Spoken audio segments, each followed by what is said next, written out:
The international conference was collapsing under an awkward silence. Suddenly a voice rose from the back of the hall, clear, steady, and unexpected. It was the cleaning lady, unnoticed by all, speaking like an expert before the magnates. In that moment, everyone understood. True power was hidden where no one dared to look. If you found this story interesting, don't forget to subscribe to our channel and tell us which city you're watching from. Now, on with the story. The sun had not yet fully risen when Marianne Taylor pushed open the back door of the Serenity Palace Hotel in the heart of the Gold Coast in Chicago. The imposing 15-story building was a landmark of luxury hospitality in the city, known for hosting presidents, international artists, and entrepreneurs who moved fortunes with a simple handshake. But for Marianne, who had been entering through that same back door for 5 years, the hotel was just the place where her voice never echoed, where her face blended into the white walls of the service corridors, where her presence only mattered when something was dirty.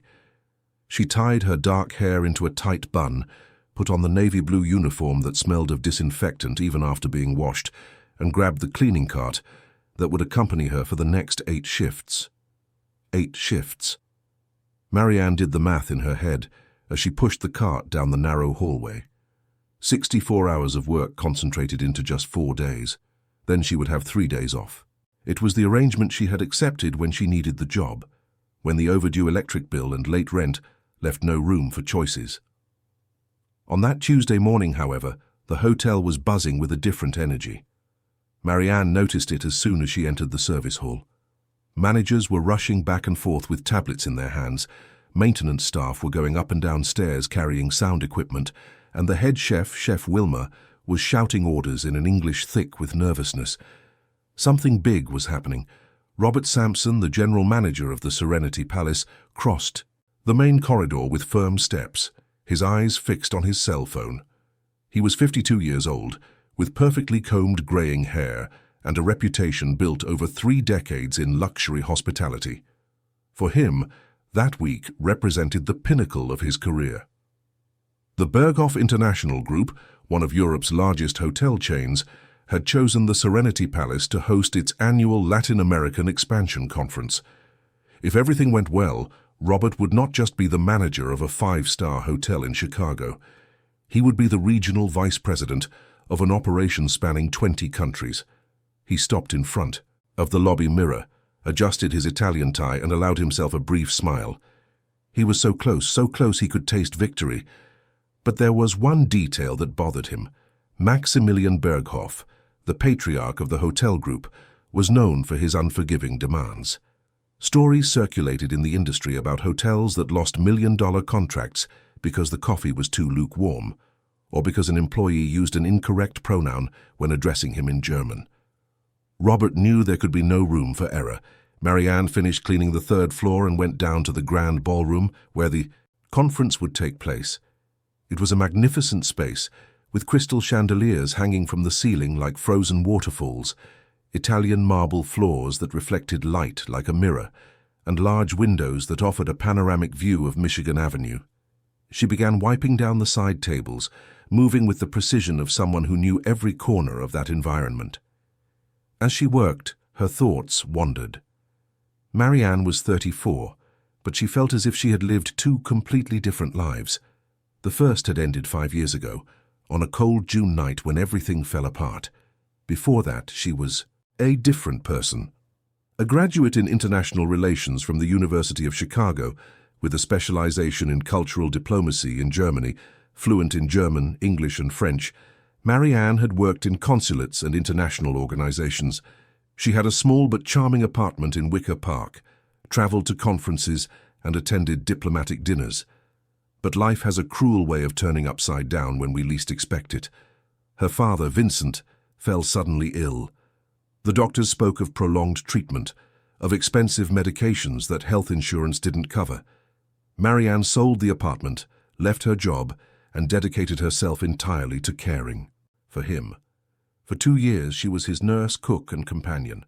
When Vincent passed away, she was financially devastated, emotionally exhausted, and without updated professional references. The doors that once opened easily now remained shut. "You've been out of the market for too long," recruiters would say. Your references are outdated. We don't have any openings at the moment. The hotel was the only door that opened, not for her linguistic skills or her diploma hanging in a cardboard box in her rented room, but for her arms, her back, her willingness to clean bathrooms and polish mirrors without complaint. Marianne accepted. She needed to eat. She needed to pay rent. She needed to survive. And somehow she believed it would be temporary. Just until she could find something better. Just until things got better. But 5 years had passed, and she was still there, invisible. As she cleaned one of the tables, she heard voices approaching. Robert Sampson entered the ballroom, accompanied by Claude Mendez, the operations manager, and Francis Lopez, the events coordinator. The three were talking in low tones, but Marianne could catch fragments of the conversation. "Has the interpreter confirmed?" Robert asked. "Confirmed yesterday afternoon," Francis replied, scrolling through a tablet. "He'll arrive 2 hours before the conference to review the material." "Excellent. And the Berghoff team?" "They arrive tomorrow night, 5 executives, including Maximilian. We've booked the presidential suite for him and the master suites for the others." Robert nodded, satisfied. "Claude, I want you to personally supervise every detail. Imported German coffee in Maximilian's room at 6 in the morning, temperature controlled at 70 degrees, and no employees circulating on the floors unnecessarily. Total discretion." Claude agreed with a serious nod. "Don't worry, Mr. Sampson. Everything is under control." Marianne continued cleaning as if she weren't listening. But something stirred inside her. She knew exactly who Maximilian Berghoff was. She knew his reputation, his career, even his cultural preferences. She had studied negotiation cases involving the hotel group during her time at the university. She remembered reading interviews with him in specialized magazines, always conducted in German, always revealing a cultured, demanding man who valued protocol and precision. But she was just the cleaner, and cleaners didn't offer opinions on international conferences. The three left the ballroom, and Marianne finished her work. She put the cart away in the storage closet, changed out of her uniform, and left through the back door as she always did. The sun was high now, and the city pulsed with its frantic rhythm. Marianne walked to the bus stop, waited 20 minutes on her feet, and finally got a window seat. During the ride to the south side, where she lived in a rented room in a boarding house, she watched the city go by. Huge buildings, gridlocked cars, people in a hurry. Everyone going somewhere, everyone with a purpose. She wondered if she would ever have a purpose again. When she got home, she found Joanna, her 12-year-old daughter, doing homework at the small table that shared space with the bed and the wardrobe. The girl looked up and smiled, and Marianne felt her heart ache. Joanna was the reason she got up every day, the reason she endured being invisible, the reason she didn't give up. "Hi, Mom, how was work?" "Busy, sweetie. There's a big conference happening at the hotel." Joanna closed her notebook, interested. "What kind of conference?" "Foreign businessmen, important people." "Are you going to work at the conference?" Marianne smiled sadly. "No, honey. I just clean the places where the conference happens. Other people are the ones who participate." Joanna frowned, dissatisfied. "But you're so smart, Mom. You studied so much. Why can't you participate?" The question, asked with the brutal innocence of a child, hit Marianne like a punch. "Because life is like that sometimes, my love. But don't worry, one day things will get better." Joanna didn't seem convinced, but she went back to her studies. Marianne prepared a simple lunch, rice, beans, and shredded chicken, and the two ate in silence. Afterward, while Joanna watched television, Marianne lay down and tried to rest, but sleep wouldn't come. Her mind kept returning to the hotel, to the conference, to Maximilian Berghoff. There was something wrong with all the preparation. She could feel it. Something was being overlooked. The next morning, Marianne returned to the hotel earlier than usual. The atmosphere was even more tense. Employees rushed through the corridors. Valets positioned cars at the entrance. Security guards made constant rounds.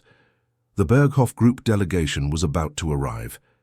At 7 in the evening, 3 black vans pulled up to the main entrance of the Serenity Palace.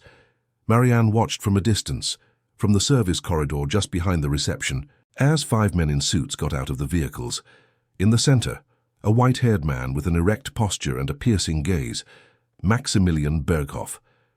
Even without ever having seen him in person, Marianne recognized him immediately. There was an aura of authority around him, a presence that seemed to fill the space.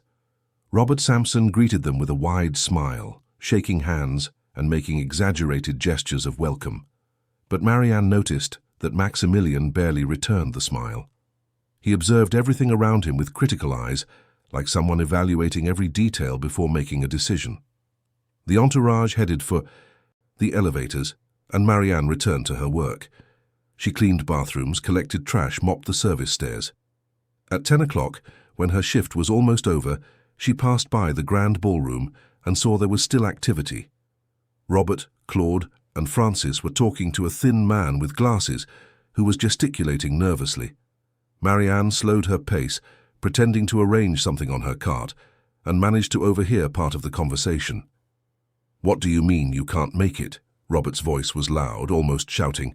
"Mr. Sampson, I'm so sorry, but I had a serious family emergency. I can't get there in time for tomorrow. But you're the official interpreter. The conference depends on you. I know, but there's nothing I can do. I tried to find a replacement, but all the colleagues I contacted are already committed to other events." Francis intervened, her voice trembling. "What if we use translation apps?" Claude rolled his eyes. "Francis, we're talking about Maximilian Berghoff. Do you really think he's going to accept a business meeting mediated by a cell phone app? So what are we going to do?" Robert's voice was on the verge of despair. The interpreter shook his head, helpless.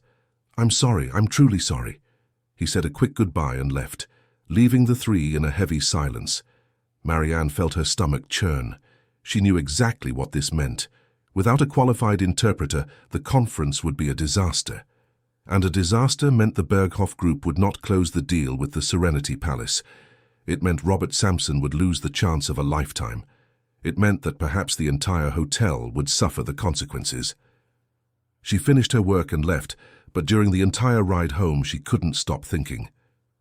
German was her language of specialization.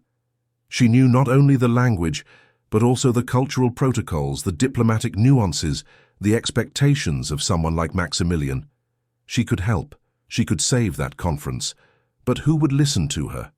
She was just the cleaner. The next morning, Marianne woke up with a knot in her stomach. She put on her uniform, said goodbye to Joanna, and caught the bus earlier than usual. When she arrived at the hotel, chaos was already in full swing. Robert Sampson was in the lobby, his face red, the phone glued to his ear, shouting at someone on the other end. Claude was trying to calm him down. Francis was biting her nails, her eyes red from crying. Marianne walked straight past, went to the storage closet and got her cart. But she couldn't concentrate on her work. Her hands trembled as she cleaned the mirrors in the third-floor bathroom. Her mind spun in circles, weighing the pros and cons. If she offered to help and was ignored, she would lose nothing.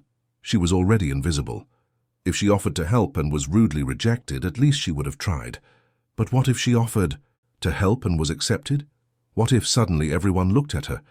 What if she had to prove she knew what she was talking about? The fear was real, but the need to do something, to not passively watch an avoidable disaster, was greater. At 10 in the morning, the conference was scheduled to begin. Marianne finished cleaning the fourth floor and went down to the grand ballroom. The doors were closed, but she could hear muffled voices inside. She approached carefully, pretending she needed to clean the surrounding area. A security guard looked at her suspiciously, but said nothing. The doors suddenly opened, and Maximilian Berghoff came out, followed by his 4 executives. His face was stern, his lips pressed into a thin line. Robert was running after them, trying to explain something in clumsy English, but Maximilian just shook his head, visibly annoyed. "This is unacceptable," he said in German, with a heavy, formal accent. "I do not conduct business this way. If there is not even the capacity for proper communication, how do you expect me to trust the management of an enterprise of this magnitude?" Robert understood nothing of what was being said.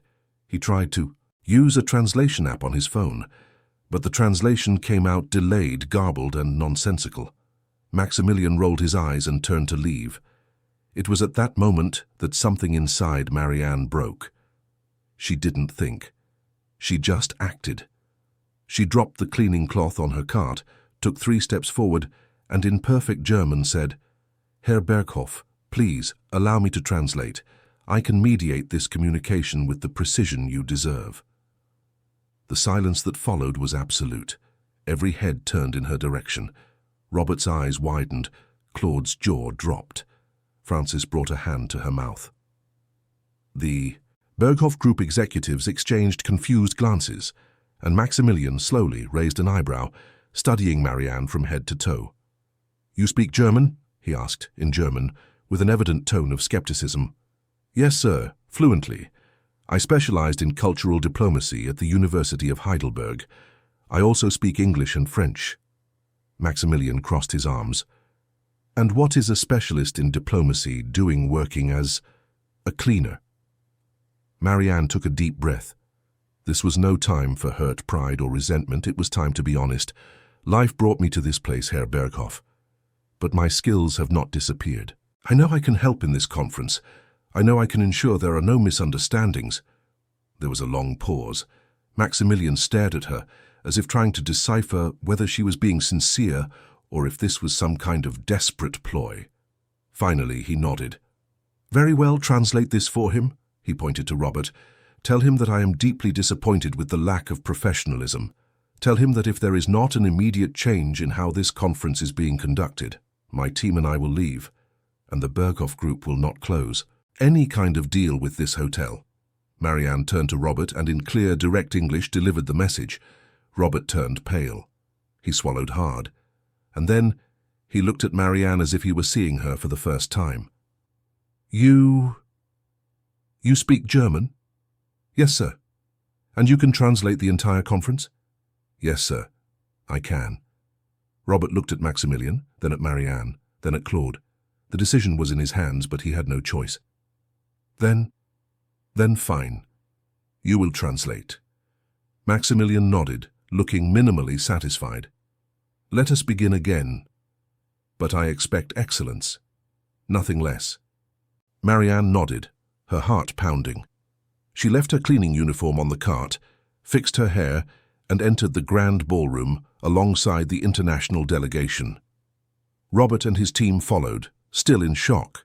The conference resumed, and for the first time in 5 years, Marianne Taylor was not invisible. As she translated every word with precision, she noticed the looks around her, some of surprise, others of admiration.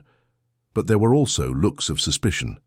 And, at the back of the room, Claude Mendez watched her with an expression she couldn't quite decipher, but one that, instinctively, sent a shiver down her spine. Something told her this was just the beginning. The conference lasted for 3 intense hours. Marianne translated with a fluency that surprised even herself, as if her mind had stored every lesson, every class, every experience from her university days, and was just waiting for the right moment to reawaken them. It wasn't just a matter of translating words. It was about understanding contexts, adapting idioms, capturing nuances of tone and intention. When Maximilian asked a technical question about hotel occupancy projections, Marianne not only translated, but rephrased it so that Robert could fully understand what was being asked.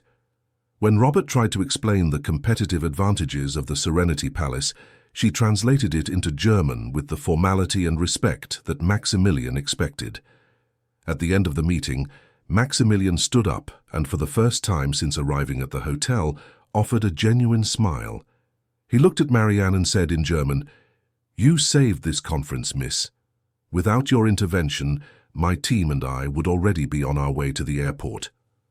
Marianne translated the words for Robert, who let out a sigh of relief so deep it seemed to carry the weight of months of tension.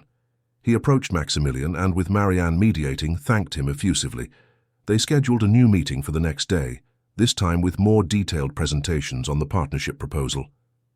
When the delegation left the ballroom, Robert turned to Marianne. For a moment she thought he would thank her, acknowledge what she had done, but what she saw in his eyes was something else. It was a mixture of relief and embarrassment, as if he didn't quite know how to react to the fact that someone he had never truly noticed had just saved him from a professional disaster. You did a good job, he said, his voice hesitant. Tomorrow I need you here again. Same time. Can you do that? Marianne nodded. Yes, sir. Good. You can go now. There was nothing else. No warm thank you. No promise of recognition. Just the polite dismissal of someone who still didn't quite know what to do with the situation. Marianne took her cleaning cart, which was still parked in the hallway, and went back to the locker room. She changed her clothes in silence while other employees came and went, commenting on the morning's chaos. "Did you see Mr. Sampson running around the hotel like a madman?" said Sonia, one of the oldest housekeepers. "I thought he was going to have a fit." "I heard the interpreter bailed on them," commented Luciana, adjusting her uniform. "What a jerk, right? On the most important day." Marianne remained silent. Part of her wanted to tell them what had happened. She wanted to say that she was the one who had solved the problem, but another, more cautious part told her to wait, to see how things would unfold before celebrating anything. She left the hotel through the back door and on the way home felt a strange mix of emotions. Pride for having proven to herself that her skills still existed. Fear because she knew she had exposed herself in a way that might bring consequences she couldn't predict. And sadness because even after everything she was still invisible, just a temporary solution to an emergency problem. When she got home, Joanna was waiting for her with eyes shining with curiosity. "So, Mum, how was it?" Marianne smiled, pulling her daughter into a tight hug. "It was different, my love. Very different." "Different how?" "Today I did something I hadn't done in a long time. I used my voice, for real." Joanna didn't fully understand, but she saw something in her mother's face that made her smile too. Marianne prepared dinner, a simple vegetable soup, and as they ate, she vaguely told her about the conference, about helping with an important translation. She didn't go into detail, not wanting to create expectations, but she allowed herself for a few hours to feel a little less invisible. That night, however, sleep did not come easily. Marianne tossed and turned in bed, thinking about the next day, thinking about Maximilian Berghoff, thinking about Robert Sampson, thinking about all the possibilities that moment could open, or close. The next day, she arrived at the hotel at 8 in the morning, as arranged. But this time, she didn't enter through the back door. She went directly to the reception and asked for Robert Sampson. The receptionist, a young woman named Tatiana, looked at her strangely. "Mr. Sampson is in a meeting. Who should I say is calling?" "Marianne Taylor. He asked me to come in today." Tatiana picked up the phone, called Robert's office, murmured a few words, and then hung. "Up. You can go up. 15th floor, executive office." Marianne thanked her and walked to the elevator. As the doors closed and she began to ascend, she felt her heart race. She had never been to the 15th floor. It was the administrative floor where the directors' and managers' offices were. A world completely different from the service corridors where she spent her days. When the doors opened, she found herself in a wide, carpeted corridor, the walls decorated with modern paintings. She went to Robert's office and knocked on the door. A voice from inside said to come in. Robert was sitting behind a huge desk, flanked by Claude Mendez and Francis Lopez. The three of them looked at her as she entered, and Marianne immediately felt that something was wrong. The tension in the air was palpable. "Marianne, have a seat," Robert said, pointing to a chair in front of the desk. She obeyed, her hands clasped in her lap, trying to control her nervousness. "Yesterday you got us out of a very difficult situation," Robert began, his voice neutral. "And for that I am grateful, but I need to understand better who you are. How is it that a person with your background is working as a cleaner here?" Marianne took a deep breath. "I had to take care of my father when he got sick. I left my career, used my savings for his treatment. When he passed away, I had no reserves, no job, and a daughter to raise. The hotel was the only door that opened." Robert nodded slowly. "And why did you never mention your qualifications before?" "I did, sir, on my resume when I applied. But the opening was for cleaning, and that's what I was offered." There was an uncomfortable silence. Claude shifted in his chair, avoiding Marianne's gaze. Frances stared at her own hands. "I see," Robert said finally. "Well, the situation has changed. I need you again today. The conference continues at 10 o'clock. This time, there will be more in-depth discussions about finance and expansion strategies. Can you handle that?" "Yes, sir, I can." "Good.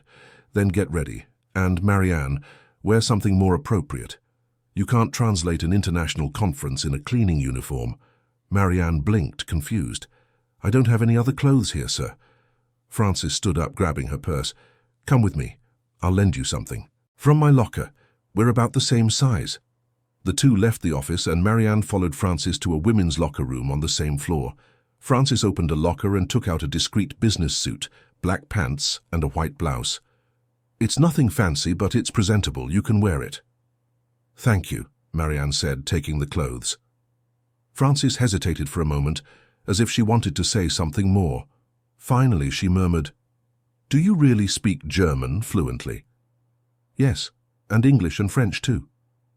"Incredible." Frances shook her head, genuinely impressed. "I can barely get by." "With basic English, you could be anywhere doing anything. And you're here, cleaning rooms. Life is strange, isn't it?" Marianne smiled sadly. "Yes, it is. Very strange." She put on the borrowed clothes, arranged her hair in a more elaborate bun, and looked at herself in the mirror. She looked like a different person. She looked like the person she used to be. The conference resumed promptly at 10 o'clock. This time, in addition to Maximilian, there were 3 more executives from the Berghoff Group, all German, all with serious professional expressions. Robert presented spreadsheets, projection charts, occupancy data. Marianne translated everything with precision, but she also began to notice something interesting. Maximilian wasn't just listening passively. He asked pointed questions, challenged numbers, requested clarifications. And on more than one occasion, he looked directly at Marianne, as if he were testing not only Robert but her as well. At one point, Maximilian asked a complex question about American labor laws applied to the hotel sector. Robert, even with the translation, was visibly lost. He began to stammer, trying to invent an answer. Marianne translated faithfully, but she knew the answer was weak, evasive.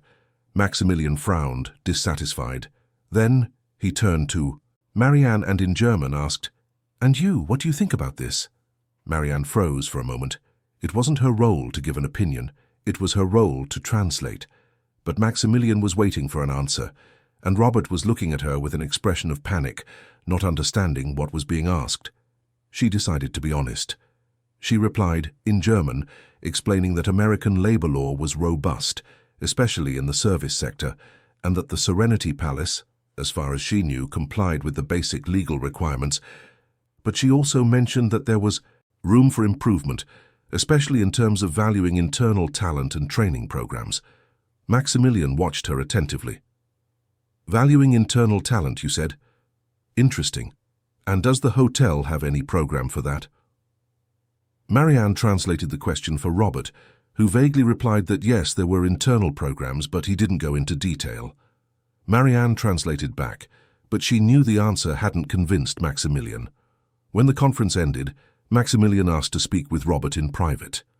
Marianne waited outside the room. After 15 minutes, Robert came out, his face pale, and motioned for her to re-enter.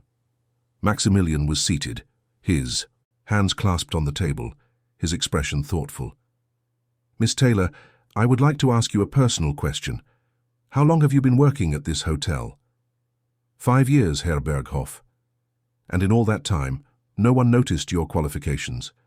Marianne hesitated. "I mentioned them on my resume, but the opening was for cleaning, and that's what I was offered."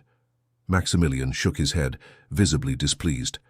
"That tells me a lot about the management of this place. A talent like yours, hidden for 5 years, doing manual labor. It's a criminal waste." Robert, standing beside them, swallowed hard. Marianne said nothing. Maximilian stood up. "I'll be frank with you. The partnership proposal the Serenity Palace has presented is solid from a financial standpoint, but the Berghoff Group doesn't just invest in numbers.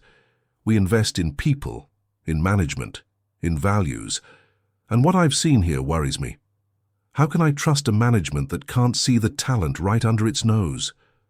Robert tried to argue, but Maximilian held up a hand, interrupting him. You don't need to give me explanations now. I will think about all of this, but I want to make one thing clear. If there is a partnership between the Berghoff Group and the Serenity Palace, it will be on the condition that structural changes are made. And Miss Taylor here needs to be a part of those changes, not as a cleaner, but as a professional in the field for which she is qualified. The silence that followed was deafening. Robert looked at Marianne, then at Maximilian, not knowing what to say. Finally, he murmured, I'll consider that, Herr Berghoff. Maximilian nodded. I hope you do.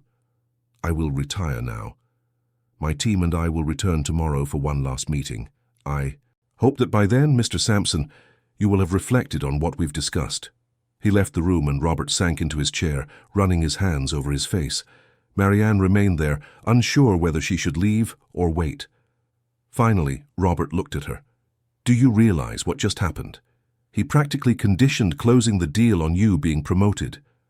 I didn't ask for that, sir. I know you didn't, but now it's done, and I need to decide what to do. Marianne felt her chest tighten. May I go? Robert waved a hand distractedly. You may, but be available tomorrow. I'll need you again. She left the room and went down to the ground floor, her heart pounding. She knew something had changed, but she didn't know if it was for the better or for the worse. She went back to the locker room, changed out of the borrowed clothes and back into her cleaning uniform, and left the hotel. During the ride home, she tried to process everything. Maximilian Berghoff, one of the most influential entrepreneurs in European hospitality, had just demanded that she be valued. It was surreal, but it was also frightening because she knew that not everyone at the hotel would be happy about it. When she got home, she told everything to Joanna, who hugged her tightly, her eyes shining. You're going to be promoted, Mom. I knew it. I always knew you were special. Marianne smiled, but the smile didn't reach her eyes. Calm down, sweetie. Nothing has happened yet, and it might not happen. But Joanna was radiant, already imagining a better future. Marianne didn't want to destroy that hope, so she just held her daughter's hand and prayed silently that things would really change. The next morning, when Marianne arrived, at the hotel she immediately noticed something was different. Employees looked at her strangely, some with curiosity, others with suspicion. Sonia, the housekeeper, approached her in the locker room. Is it true you spoke German to the foreigners and saved the conference? Marianne nodded cautiously. Something like that. And is it true they want to promote you? I don't know. Nothing has been decided yet. Sonia crossed her arms, her expression skeptical. Look, I don't want to be a party pooper, but you know how things work here, right? The people in management don't like change, especially change that comes from the bottom up. Marianne knew Sonia was right, but she preferred not to think about it. She put on the uniform Francis had lent her again, fixed her hair, and went up to the 15th floor.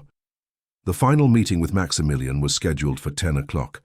When she entered the room, she found not only Robert but also Claude Mendez and two other managers she had never seen before. They all looked at her as she entered, but no one smiled. The atmosphere was heavy. Robert cleared his throat. Marianne, before we begin, I need to talk to you. Herr Berghoff made a demand. He wants you to be integrated into the international relations team, formally, with a contract and salary commensurate with your education. Marianne felt her heart leap. Are you serious? I am. But there are conditions. You'll go through a 3-month probationary period, and you'll have to work directly with me, assisting me in negotiations with the Berghoff Group and other international partners. It was more than she had imagined. It was a real chance to start over, to go back to being who she was before everything fell apart. I accept, she said, her voice firm. Robert nodded. Good. Then let's get to the meeting. But Marianne, I need you to understand something. Not everyone here is happy with this decision. There will be resistance. There will be those who question your ability. You will need to prove your worth every single day. Marianne lifted her chin. I know, and I'm ready for it. The meeting with Maximilian went surprisingly smoothly. He congratulated Robert on the decision to promote Marianne, praised the hotel's willingness to make structural changes, and finally announced that the Berghoff Group would close the partnership with the Serenity Palace. There would be significant investments, renovations, and an expansion of operations. It was the victory Robert had been hoping for. When it was all over and Maximilian had departed, Robert let out a sigh of relief so deep it almost sounded like a groan. He looked at Marianne and for the first time smiled genuinely. "You really saved everything. Thank you." Marianne nodded, but she knew this was just the beginning. In the following days, the news of Marianne's promotion spread through the hotel like wildfire. Reactions varied. Some employees congratulated her, genuinely happy to see someone from within being valued. Others, however, muttered in the corridors. "She got lucky," they said. "She was in the right place at the right time." She won't last 3 months. But the strongest resistance came from where Marianne least expected it. Claude Mendez, the operations manager, began to create subtle obstacles. Meetings were cancelled without notice. Documents mysteriously disappeared. Orders were forgotten to be passed on. Marianne quickly realized that he saw her as a threat. And maybe, deep down, he was right, because she wasn't just there to translate. She was there to change things. One afternoon, while reviewing contracts in her new office, a small but functional room on the 14th floor, Marianne received an unexpected visitor. It was Luciana, the housekeeper, who had worked the same shift as her before. "Excuse me, Marianne. May I come in?"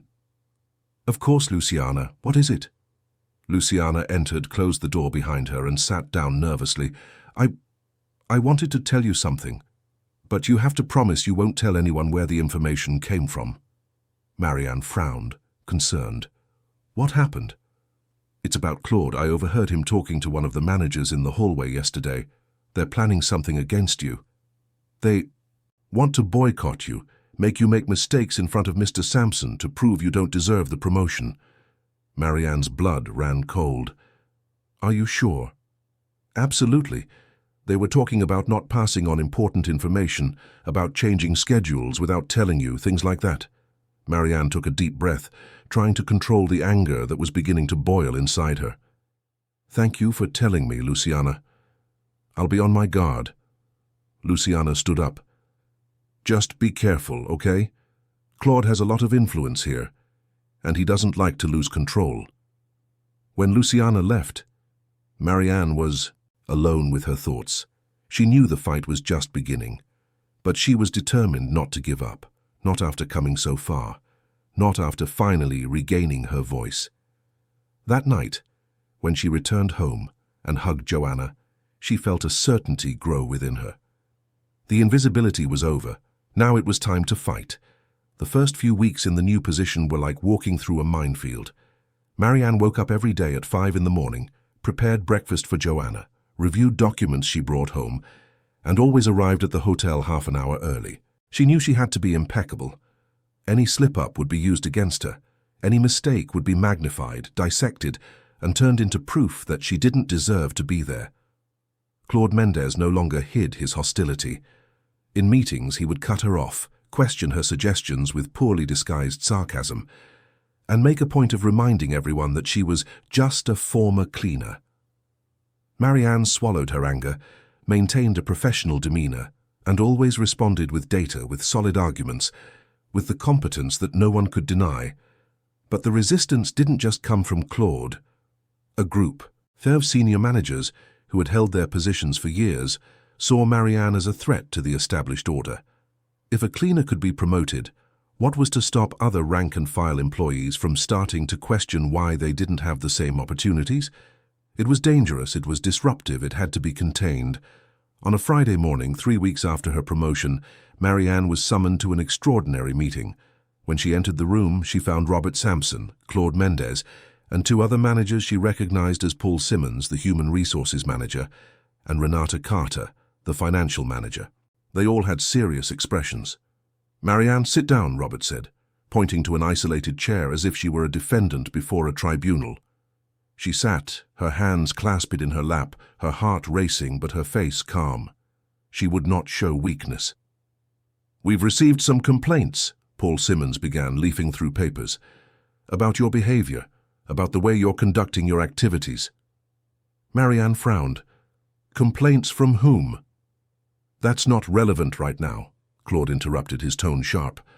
"What matters is that there are concerns about your ability to work in a team, about your level of practical experience in hotel management, and about your adaptation to the organizational culture of the Serenity Palace." Marianne took a deep breath, controlling the urge to scream. "May I know specifically what the complaints are?" Renata Carter spoke up, her voice cold and distant. "There are reports that you frequently question superior decisions, that you propose changes without consulting the team, and that you demonstrate an attitude of superiority towards your colleagues." Every word was a lie. Marianne knew it, but she also knew that denying it directly would be useless. She had to play it smart. "May I see the reports of these complaints? I would like the opportunity to respond formally to each of them." There was an uncomfortable silence. Paul Simmons exchanged glances with Claude. Robert remained silent, observing. "The reports are confidential," Claude said finally. "But you need to understand that you are on probation. Any inappropriate behavior could result in the termination of your contract." Marianne stood up, her voice firm. "I understand perfectly that I am on probation, and I have been working tirelessly to prove my worth, but I will not accept vague and unfounded accusations. If there are complaints against me, I demand they be presented formally with names, dates, and specific situations. Otherwise, this is nothing more than an attempt at sabotage." The silence that followed was tense. Robert finally spoke. "Marianne, no one is trying to sabotage you. We just want to ensure that the transition is healthy for everyone. With all due respect, Mr. Sampson, that is not what I'm perceiving. Since I took this position, I have faced obstacles that have nothing to do with my competence. Meetings cancelled without notice, information withheld, and now anonymous complaints. I am not naive. I know exactly what is happening." Claude slammed his hand on the table. "You're being paranoid, and this defensive attitude only proves that you may not be ready for this position." Marianne stared at him directly. "Or perhaps it proves that I will not bow down to those who want to see me fail." Robert held up a hand, interrupting the argument. "Enough. Everyone here needs to calm down. Marianne, you will continue in the position, but I need you to work on your attitude. Be more collaborative, more diplomatic. Understood?" Marianne nodded but said nothing. She left the room feeling as though she had won a battle, but knowing that the war was far from over. In the following days, Marianne decided to change her strategy. If they wanted to play politics, she would play, but her way. She began to document everything, every meeting, every decision, every obstacle. She created a digital file with dates, times, witnesses. If they tried to bring her down, she would have proof that the sabotage was real. But she also did something else. She started talking to the rank-and-file employees, with the housekeepers, the kitchen staff, the receptionists, the security guards. She discovered she was not alone. Many of them had stories similar to hers. Hidden talents, ignored qualifications, shelved dreams. One of these employees was Marcus Ferreira, a doorman who worked the night shift. Marianne knew him by sight, always greeting him when she passed him in the corridors. One day, during her lunch break, she sat next to him in the employee cafeteria. "Marcus, can I ask you a question?" He looked at her, surprised. "Of course, Marianne, go ahead." "How long have you worked here?" 7 years. Why?" "And you've always been a doorman?" Marcus hesitated, his expression clouding over a bit. "Yes, always." Marianne realized she had touched a sensitive spot. "Sorry if I was being invasive. I'm just trying to better understand how things work here, and I get the impression that a lot of people are in positions that don't reflect their true abilities." Marcus let out a bitter laugh. "You're not wrong, but there's no point in complaining. Things are what they are." "What if they weren't? What if there was a way to change things?" Marcus looked at her skeptically. "Are you serious?" "I am. Look, I know a lot of people here see me as a lucky person who was in the right place at the right time. And maybe that's true, but I also know that I'm not the only talented person in this hotel. and I think that needs to change." Marcus was silent for a long moment. Finally, he murmured, "I speak 5 languages. English, Spanish, French, Italian, and Mandarin. I taught myself online because I've always loved languages. But when I mentioned it in my job interview, the recruiter said it wasn't relevant for the doorman position." Marianne felt her heart ache. It was the same story. Wasted talent. People reduced to roles that didn't capture even a fraction of what they were capable of. "Have you ever thought about trying for a promotion?" Marcus laughed humorlessly. "What for? I've tried. 3 times. They always told me I didn't have the right profile, that I didn't have management experience, that I needed to take courses I can't afford. And what if I told you I could help, that I could try to create opportunities?" Marcus looked at her with a mixture of hope and disbelief. "Why would you do that?" "Because I've been where you are, invisible, ignored, and I know that no one should have to go through that." From that day on, Marianne began to build a network. She talked to Sonia, the housekeeper, and found out she had completed a technical course in tourism. She talked to David, a kitchen helper, and learned he had a degree in gastronomy but couldn't get opportunities because of his humble background. She talked to Tatiana, the receptionist, and discovered she had single-handedly developed a more efficient reservation management system than the one the hotel used, but no one ever wanted to listen to her suggestions. They were recurring stories, stifled talents, wasted potential, and Marianne realized she had a responsibility. She couldn't just accept her promotion and pretend everything was fine. She had to use her new position to open doors, to make noise, to force change. But that meant confronting the system directly, and the system was unforgiving. On a Monday morning, Marianne was called to Robert's office. When she entered, she found him alone, his face tired, his eyes red. For the first time, he seemed vulnerable. "Sit down, Marianne. I need to talk to you." She sat, cautious. "What happened?" Robert sighed. "I received an offer from the Berghoff Group. They want to buy the Serenity Palace. They're offering a significant amount, but with specific conditions." Marianne felt her stomach churn. "What kind of conditions?" "They want to completely restructure the management. They want to implement internal training programs. They want to create advancement opportunities based on merit, not on seniority or favoritism. And they want you to be the coordinator of this process." Marianne was silent, processing the information. It was huge. It was scary. It was exactly what she wanted, but also much more responsibility than she had imagined. "And you? What will happen to you?" Robert smiled sadly. "They've offered me a consultant position. Less power, less visibility. But honestly, Marianne, I'm tired. I've spent 30 years in this industry, and I've realized I've built an empty empire, full of luxury, but without a soul. Maybe it's time for a change." Marianne didn't know what to say. Part of her felt sorry for Robert, but another more pragmatic part knew that this was a unique opportunity. And Claude, and the other managers? They'll have to adapt, or look for a job elsewhere. The decision is no longer mine, it's Berghoff's. When will this happen? The transition begins in 2 weeks. Marianne, I know you and I didn't start off well. I know I was negligent, that I didn't see what was right in front of me. But I want you to know that I admire your courage, and I think you're the right person to lead this change." Marianne swallowed the lump in her throat. "Thank you, Mr. Sampson, I'll do my best." When she left the office, she felt a mixture of euphoria and terror. It was what she had dreamed of.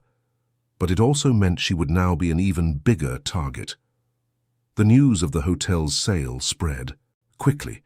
Employees whispered in the corridors, speculating about what would happen. Claude Mendez was visibly furious, locked in his office, refusing to speak to anyone. Renata Carter and Paul Simmons circulated the hotel with tense expressions, knowing their jobs were at risk. But there were also positive reactions. Marcus, Sonia, David, Tatiana, and other rank-and-file employees approached Marianne with shining eyes. They knew this meant hope, that maybe, finally, they would have a chance. That Monday night, Marianne returned home exhausted but strangely energized. She told everything to Joanna, who hugged her tightly, laughing and crying at the same time. "You did it, Mom, you really did it!" Marianne smiled, stroking her daughter's hair. "Not yet, my love. This is just the beginning. The hard part is yet to come. But you're strong. You always have been. And now everyone will know it." Marianne held Joanna's hand, feeling a certainty grow within her. Yes, it would be difficult. Yes, there would be resistance. But for the first time in 5 years, she felt she had control over her own life, that she was no longer invisible, that her voice mattered. In the following days, Maximilian Berghoff returned to Chicago to formalize the purchase. Marianne received him personally at the hotel, and the two talked at length about the plans for the restructuring. Maximilian was a man of vision. He believed that a hotel's success was not just in its luxurious decor or impeccable service. It was in its people, in valuing talent, in creating opportunities, in building a culture of respect and excellence. "Marianne, you will face a lot of resistance," he said in German during one of their conversations. "People who benefited from the old system will not accept changes easily. They will try to sabotage, they will spread rumors, they will do everything to bring you down. Are you prepared for that?" Marianne nodded. "I am, because I know I'm not doing this just for myself. I'm doing it for all those who were ignored, for all those who deserved a chance and never got one." Maximilian smiled. "You are a natural leader, Marianne, and I am certain you will do an exceptional job." The official transition took place in a formal ceremony. The Berghoff Group officially took over the management of the Serenity Palace, and Marianne was introduced as the new coordinator of human development and international relations. Robert Sampson gave an emotional speech, acknowledging his mistakes and wishing the new team success. Claude Mendez did not show up. He had resigned 2 days earlier, citing personal reasons. No one missed him. The next day, Marianne began her work. She called meetings with all departments, presented the new training programs, and announced that there would be internal selection processes for management positions based purely on merit and competence. The reaction was mixed. Some applauded, excited, others muttered, suspicious. But Marianne did not back down. She implemented changes gradually, but firmly. She created listening groups where employees could express their concerns and suggestions without fear of reprisal. She established mentorship programs where emerging talents were guided by experienced professionals. She demanded transparency in all promotion processes, making the criteria and evaluations public. And something incredible began to happen. The hotel changed, not overnight, but gradually. Marcus was promoted to the international guest services area, where his language skills were finally valued. Sonia began coordinating training for new housekeepers, sharing her knowledge of tourism. David was integrated into the gastronomic events planning team, bringing creativity and innovation. Tatiana's reservation management system was officially implemented, saving hours of manual work for the entire team. The Serenity Palace, which was once just a luxury hotel, became an example. Companies began to visit to understand how the transformation had happened. Universities asked to study the case. The specialized media published articles praising the new management. But it wasn't all smooth sailing. There was sabotage. Important files mysteriously disappeared. Rumors were spread about alleged irregularities in Marianne's management. Old employees, who had lost privileges with the changes, tried to create internal opposition factions. Marianne faced it all with determination. She used the evidence she had collected, exposed the sabotage, and confronted the saboteurs.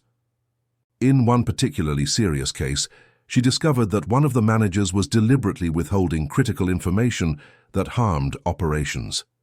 She filed a formal complaint, presented evidence, and the manager was dismissed. It was a painful process.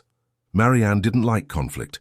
She preferred collaboration, dialogue, but she learned that sometimes to build something new, you have to dismantle what is rotten, and not everyone is willing to accept that the system that benefited them for years is wrong. On a Thursday afternoon, 3 months after taking the position, Marianne was in her office reviewing reports when she received an unexpected call. It was Robert Sampson. "Marianne, can we talk?" "Of course, Mr. Sampson. What happened?" "I'd like to meet you in person. There's something I need to tell you." They arranged to meet at a coffee shop near the hotel. When Marianne arrived, she found Robert sitting at a corner table with an untouched cup of coffee in front of him.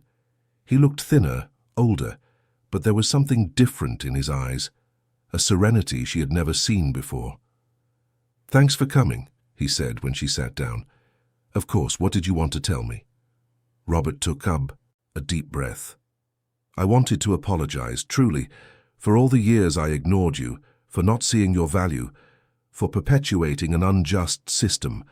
I've spent the last few months reflecting a lot on my career, on my choices, and I realized I wasted so much time building an empty image of success, while people like you suffered in the shadows."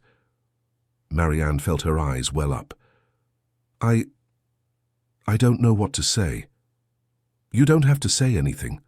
I just wanted you to know that I'm proud of what you're doing, of what you're building, and that if there's anything I can do to help, I'll be available. Not as your boss, but as someone who has finally understood what really matters." They talked for over an hour.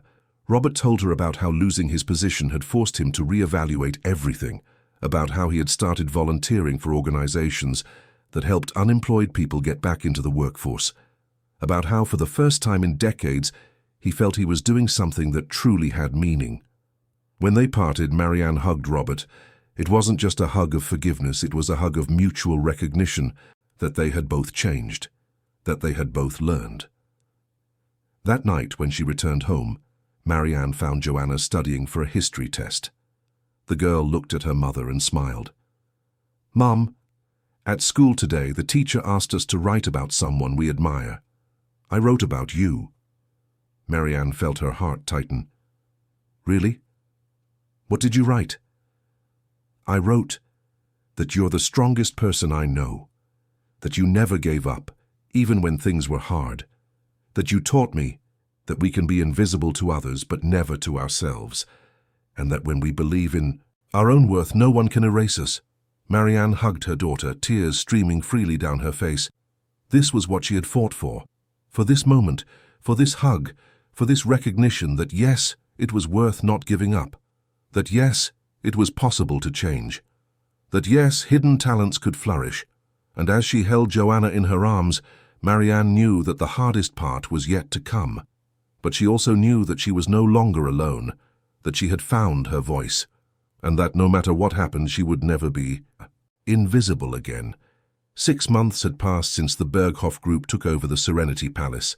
The hotel had changed profoundly, not just in its management, but in its very soul. The corridors that once echoed only with the sound of hurried footsteps and curt orders now had life. Employees talked to each other with respect, shared knowledge and supported one another. The rigid hierarchy that stifled talent had given way to a more horizontal structure, where competence spoke louder than seniority or the right connections. Marianne had become a benchmark, not just at the Serenity Palace, but in Chicago's hotel industry. She received invitations to speak at universities, participate in panels on inclusive management, and write articles for specialized magazines. But despite all the visibility, she kept her feet on the ground. Every day she arrived at the hotel early, greeted each employee by name, sat in the cafeteria to have lunch with the operational team, and made a point of listening to suggestions and criticisms. But not everything had been resolved. There were still silent resistances, suspicious glances and whispers in the corners. Some older employees who had lost privileges with the changes saw Marianne as an intruder who had destabilized a comfortable order. And although most celebrated the transformations, there was a small but vocal group that insisted on sabotage. On a Monday morning, Marianne was surprised by news that shook her to the core. Francis Lopez, who had become a close ally and friend, approached her with a grave expression. "Marianne, I need to show you something. It's serious." They locked themselves in Marianne's office, and Francis opened her laptop, showing a series of emails. They were messages exchanged between 3 managers who were still resisting the changes, planning a way to discredit Marianne publicly. The plan involved fabricating evidence of alleged favoritism in recent promotions, spreading rumors that she was using her position to benefit personal friends, and leaking distorted information to the press. Marianne felt anger boil within her, but she also felt tired. How much longer would she have to fight? How much longer would she have to prove she deserved to be there? "How did you get these emails?" she asked, her voice controlled. "One of the managers involved had a change of heart and came to me. He said he didn't want to be a part of it, but was afraid to. Report it alone. So he gave me the evidence." Marianne took a deep breath, considering her options. She could expose the managers immediately, file formal complaints, have them dismissed. But that would create an even more tense atmosphere in the hotel. Or she could try dialogue, confront them directly, give them a chance to back down. "I want to talk to them," she decided, "but not alone. I want Maximilian to be present, and I want it to be a formal conversation, on the record. If they choose to continue with this sabotage, they will have to face the consequences." Francis agreed, and the next day the meeting was called. Maximilian Berghoff came specially from Chicago to participate. The three managers involved, Paul Graham, Andrea Foster, and Julio Taylor, entered the room with defensive expressions. Marianne began calmly presenting the evidence. The emails were projected onto the screen word for word. The expressions of the three managers changed from indignation to panic, from panic to attempts at justification. "This was taken out of context," Paul tried. "We were just discussing our legitimate concerns." Maximilian raised a hand, silencing him. "Do not insult our intelligence. These messages leave no room for doubt. You were deliberately planning to harm a colleague, using dishonorable methods. This is not acceptable in any self-respecting organization, much less one that values integrity." Andrea tried a different approach. "Herr Berghoff, you need to understand that many changes happened very quickly. There are people who feel threatened, insecure. Perhaps we reacted in the wrong way, but it was out of fear, not bad faith." Marianne looked at her directly. "Fear of what, Andrea? That talented employees get opportunities? That merit is valued? That you have to justify your positions with competence instead of just seniority?" Julio lowered his head. "We got used to a system. When it changed, we didn't know how to deal with it." Marianne sighed. Part of her wanted to scream, to kick them all out of the room, to get rid of the problem. But another, more compassionate part remembered that she too had once felt fear, had felt threatened, had reacted badly out of insecurity. "You have two options. You can formally apologize, commit to working collaboratively from now on, and participate in reintegration programs where you will learn to better deal with change. Or you can resign now. The choice is yours." The three looked at each other. Paul was the first to speak. I would like to apologize, truly, and I would like to have the chance to do things differently." Andrea and Julio agreed, their voices trembling. Maximilian nodded, but made it clear that there would be monitoring. Any new sign of sabotage would result in immediate dismissal. When everyone had left, Marianne sank into her chair, exhausted. Francis touched her shoulder. "You did the right thing. You gave them a second chance. Not many people would do that." "I don't know if I did," Marianne admitted. "Part of me just wanted to get rid of them. But I remembered that I also received a second chance, and that sometimes people just need a push in the right direction." Maximilian, who had remained in the room, approached. "Marianne, may I speak with you in private?" Francis excused herself and left. Maximilian sat in front of Marianne, his expression serious but kind. "You are tired. I can see it in your eyes." Marianne smiled sadly. "I am. Sometimes I wonder if it's worth it. If all this fighting isn't just to keep a job that brings me more headaches than satisfaction. May I tell you a story?" Marianne nodded, curious. "When I was young, I worked as a waiter in a small hotel in Munich. It was nothing luxurious, just a simple place, but clean and well-managed. The owner was a man named Klaus, who had a different philosophy from other hoteliers. He used to say that a hotel is not made of walls, beds, or chandeliers. It's made of people, and if you take care of the people, they will take care of the hotel. Klaus gave me a chance when no one else would. He taught me everything. I know about hospitality. He showed me that success is not measured in profits, but in how many lives you positively transform. When he died, he left the hotel to me, and I promised myself that I would honor his legacy, creating organizations where people could flourish, not just survive. Marianne felt her eyes well up. Why are you telling me this? Because you, Marianne, are doing exactly what Klaus did. You are changing lives, and I know it's hard. I know there are days when you want to give up. But you need to know that what you are building here goes beyond this hotel. You are creating a model that others will follow. You are proving that it's possible to do business with humanity. And that, my dear, is revolutionary. Marianne wiped the tears running down her face. Thank you, Herr Berghoff. I needed to hear that. Maximilian smiled. And there's one more thing. The Berghoff Group is opening a new division focused on organizational transformation consulting. We want to offer other companies what we've done here, and we would like you to lead this division. It would be a promotion with more responsibilities, but also with more autonomy. What do you think? Marianne was speechless. It was more than she had ever dreamed of, but it was also frightening. I need to think. Can I give you an answer in a few days? Of course. But know that I believe in you very much, and I know that regardless of your decision, you will continue to make a difference.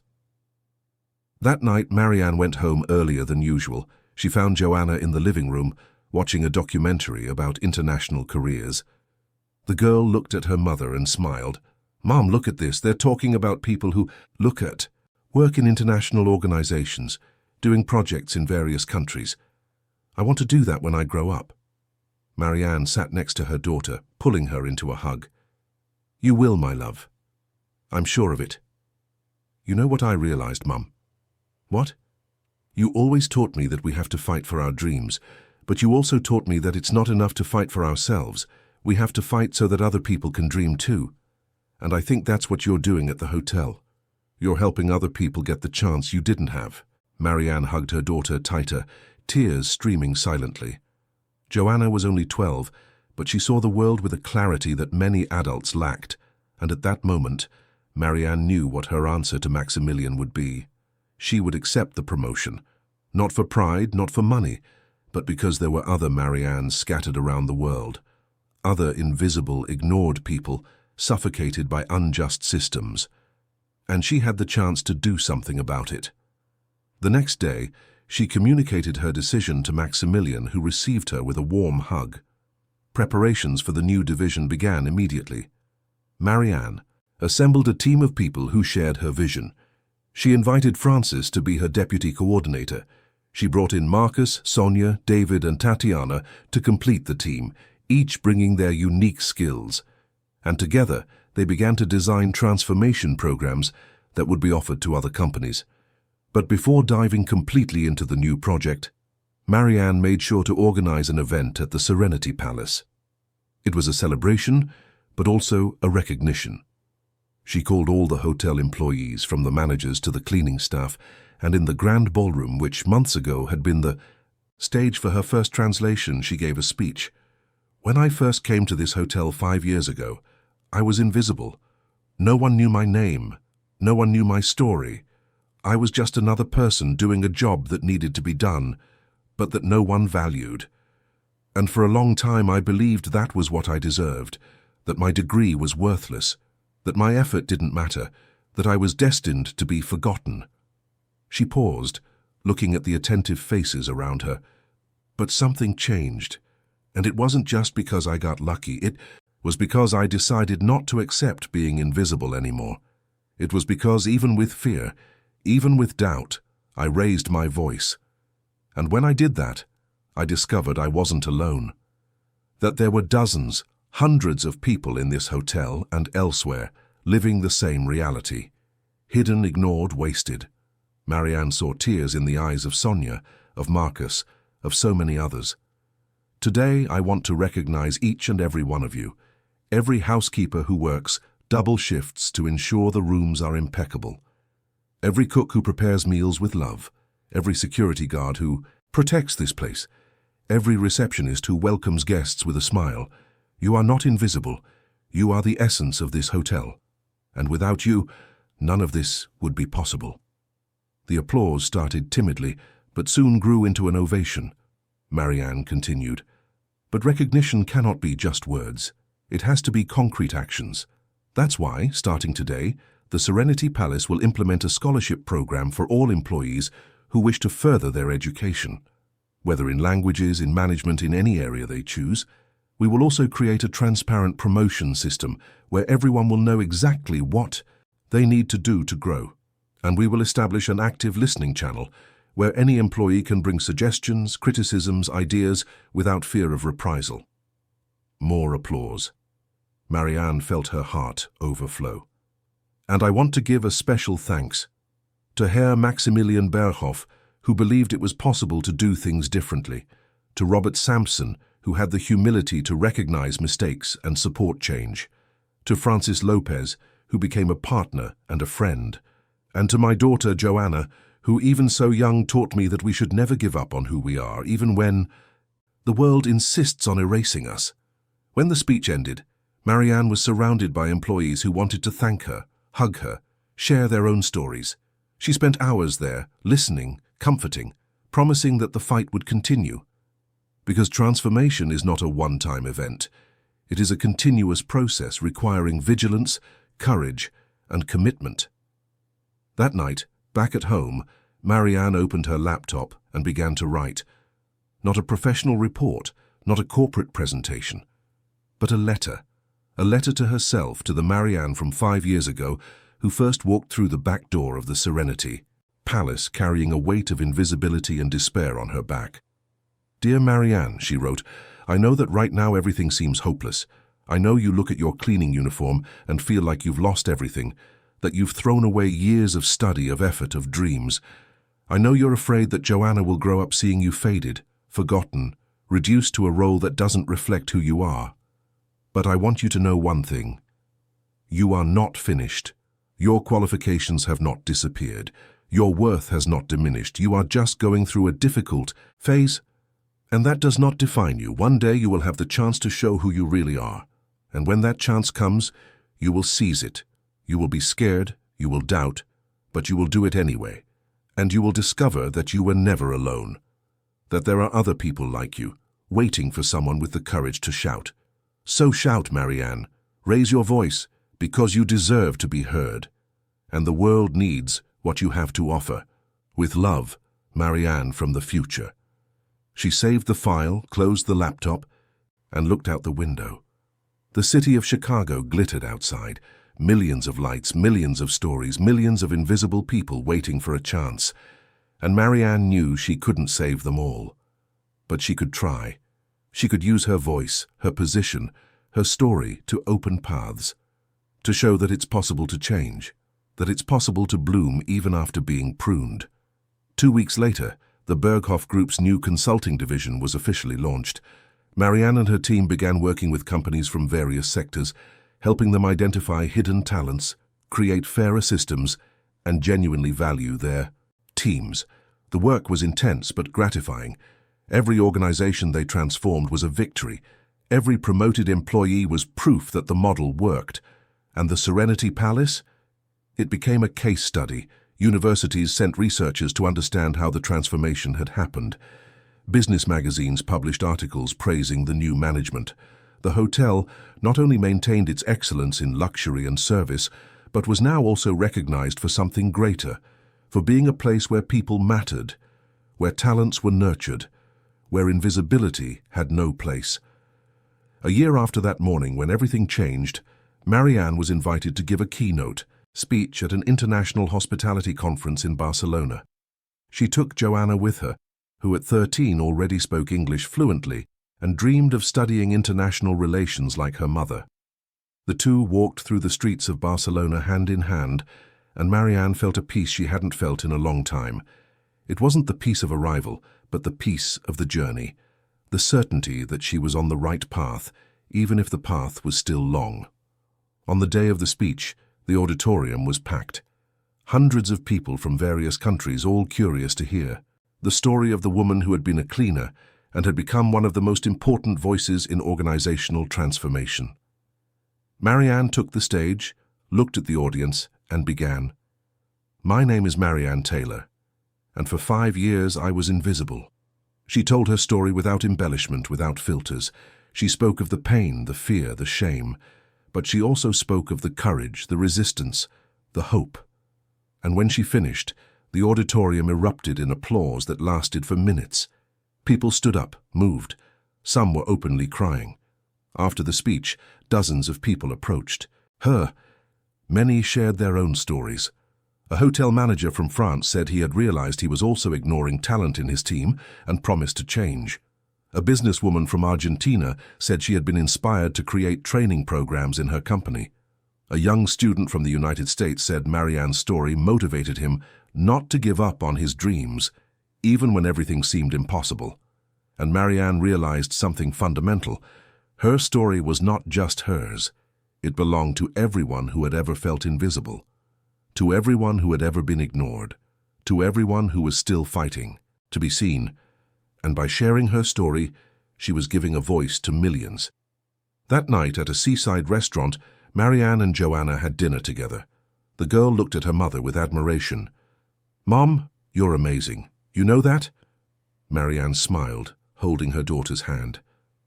"I'm not amazing, my love. I'm just someone who refused to give up, and who had people around who believed in me when I no longer believed in myself. But that's what makes you amazing. You turned your pain into strength. And you're using that strength to help other people. That's what heroes do." Marianne laughed, moved. "Then I want you to promise me something. Promise me that no matter what happens in your life, you will never let anyone make you feel invisible. That you will use your voice. That you will fight not just for yourself, but for those who don't have a voice yet." Joanna squeezed her mother's hand. "I promise, Mum, and I'll make you proud of me." "I already am, my love, more than you can imagine." The following months brought even more changes. The consulting program expanded to other countries. Marianne traveled throughout Latin America, through Europe, helping organizations transform themselves. And in every place she found Marianne's, hidden, ignored people who just needed a chance. The Serenity Palace continued to thrive. Robert Sampson, who now worked as a volunteer mentor for struggling entrepreneurs, visited the hotel regularly. He always made a point of talking to the employees, of listening to their stories. He had genuinely transformed, not out of obligation, but because he had finally understood what truly mattered. Claude Mendez, who had resigned months ago, showed up at the hotel one day. He asked to speak with Marianne. He looked different, thinner, his wounded pride replaced by something that seemed like remorse. "I want to apologize," he said, his voice choked with emotion, "for what I did, for what I tried to do. I was wrong, and it took me months to admit it." Marianne listened to him in silence. When he finished, she extended her hand.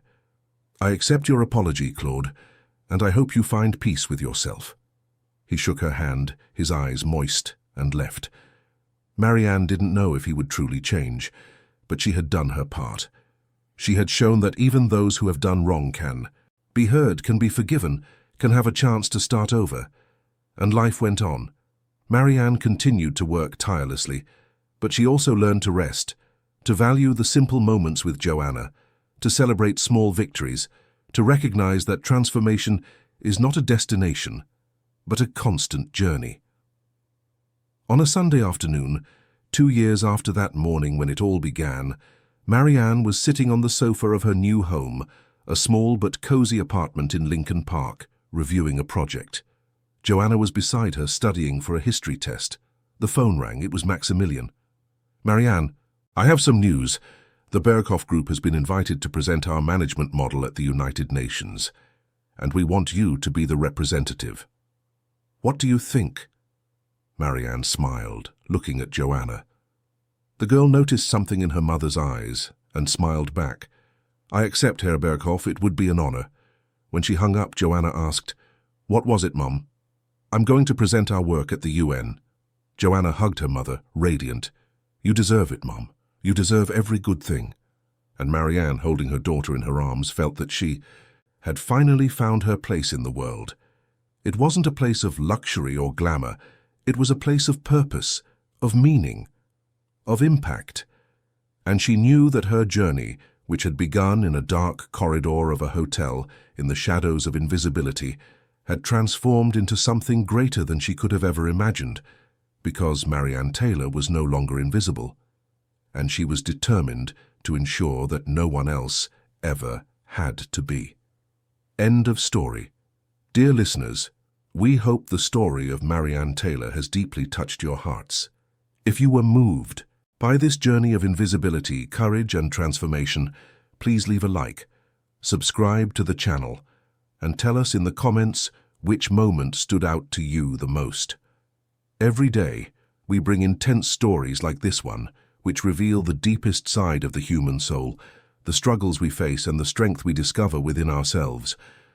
We look forward to seeing you in the next episode with another story that will stir your emotions and make you reflect on life.